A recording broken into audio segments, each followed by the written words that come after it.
Hey, my name is Alex, and I just wanted to talk to you for a second about self-help. If you're like a lot of us here, and well, in the United States, but honestly, I feel like it might be worse, like even in the UK and other places, in China, I talk to lots of people who just can't get the help that they need from a specialist. Either they can't find one near them, or there aren't any specialists in their area, or they don't have the money. I've been there. I know how that is. It's just expensive. Healthcare is expensive, especially in the United States. And where it's free, like in the UK, it takes forever to get. So you're like in a massive, it's an emergency. You need help now, and somebody will be with you in about 6 months. Yeah, that's not okay. So in the meantime, you have to be a mother and a father and a husband and a wife, and you have to work a job, and you have to do life waiting for a specialist to be able to get to you, because there's so many people who are in need, right? So if you're like one of those people who kind of fall into that group, there are resources for you, either to hold you over until you can find a specialist, which I believe is the most important thing. If you can do that, that is what you need to do, is find a specialist. If you can't afford a specialist, or there's not one in your area, you can try to find somebody on Skype who will do Skype with you. And there's so many specialists now that are doing Skype, and I think it's cheaper than it is to see them in person. So I encourage you to look for somebody who's willing to do that.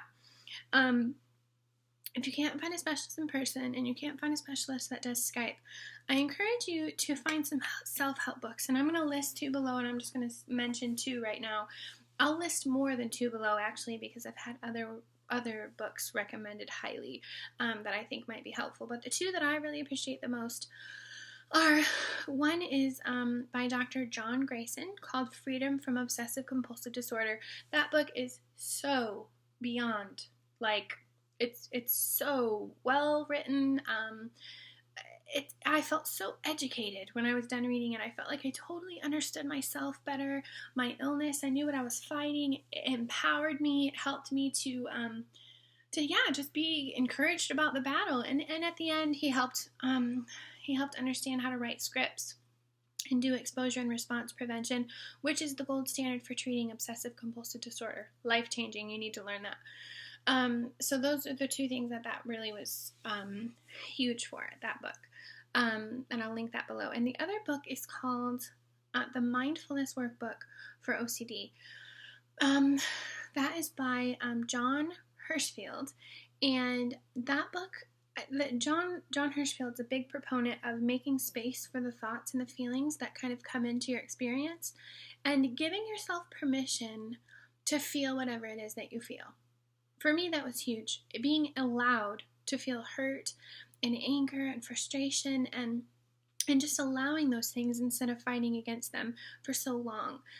That's not just changed the way I experience OCD, that has changed me as a person, like the kind of mother that I am, the kind of wife that I am, the kind of friend and support I can be for others. Huge. So both those books really offer something special and complement each other, so I really encourage people to get those. I've actually purchased those for other girls who are really struggling, but they're not expensive. They're only like, I know the Mindfulness Workbook's like $14. I think Dr. Grayson's book is also around $15. But either way, they're super, super valuable when it comes to overcoming. So don't feel, if you're there, you're sitting here and you're watching this video and you feel like it's an emergency and you're never going to get better, and you feel stuck and you feel hopeless and you feel like it's never going to end and you're always going to feel this way. I felt like that for 14 years. 14 years. I felt alone and isolated. I felt like nobody could understand me. I felt lost and scared, and I couldn't comprehend how it ever could change. I mean, I didn't know anything beyond my suffering. And these books are enough to get you at least a little bit of hope along the way. So I encourage you to do that, and to reach out, like I said, on the support groups, and I'll try to link them below. But for the most part, you're just looking for ways to survive. I mean, that's really what it's about. It's about surviving. If you need to get on medication, go see your OB. You don't have to tell them about all the crazy thoughts you're having if you struggle with like morbid, intrusive thoughts or sexual thoughts, or no matter what your theme is. I have anxiety, severe anxiety. That's what I told my doctor. I've never actually taken medication, but there was one point that I should have, but I was too afraid, so I didn't. But yeah, you don't have to tell them about your crazy thoughts. I was having harm thoughts, terrified that I was going to hurt my child, and I thought I was going to hurt myself, and I thought, there were so many thoughts that scared me, and I never would have wanted to share them with anybody, So I didn't. I just said, I'm struggling with anxiety, and I'm having trouble getting out of bed every day, and just overwhelmed and scared all the time. And they prescribed medicine, and so that medicine can help you kind of get to the point where you can articulate what's going on in a book and kind of do the hard work of recovering.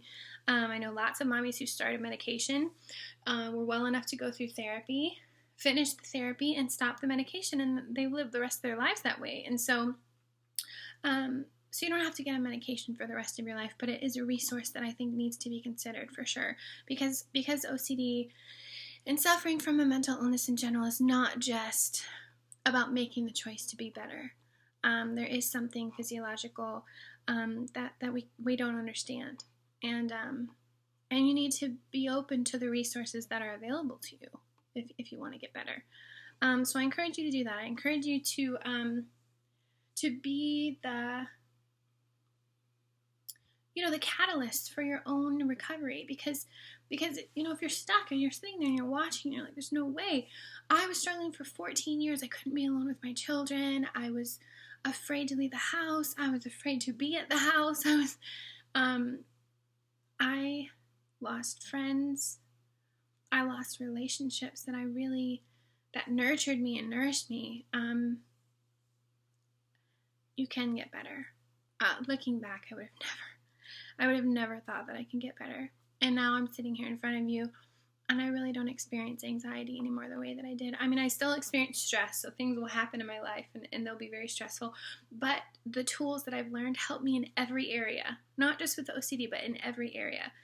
So I encourage you to just educate yourself and to understand the enemy better, because for me that was really the crux of it, understanding the enemy, which is OCD. And sometimes it was myself. So I encourage you to give yourself permission to feel what you feel and to think what you think and to make space for all that in your experience with OCD, and to get the help that you need and to go after it until you find it, and don't give up. Life is too short. It's too precious. It's too valuable. You can recover.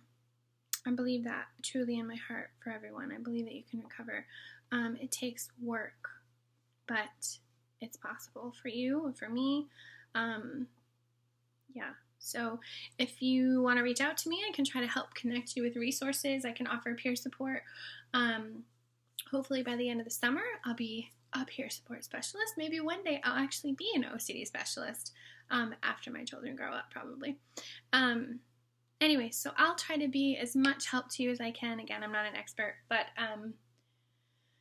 I just want to help you overcome the way that I did. So, and still am, by the way. So connect with me, comment below, or find me on Facebook.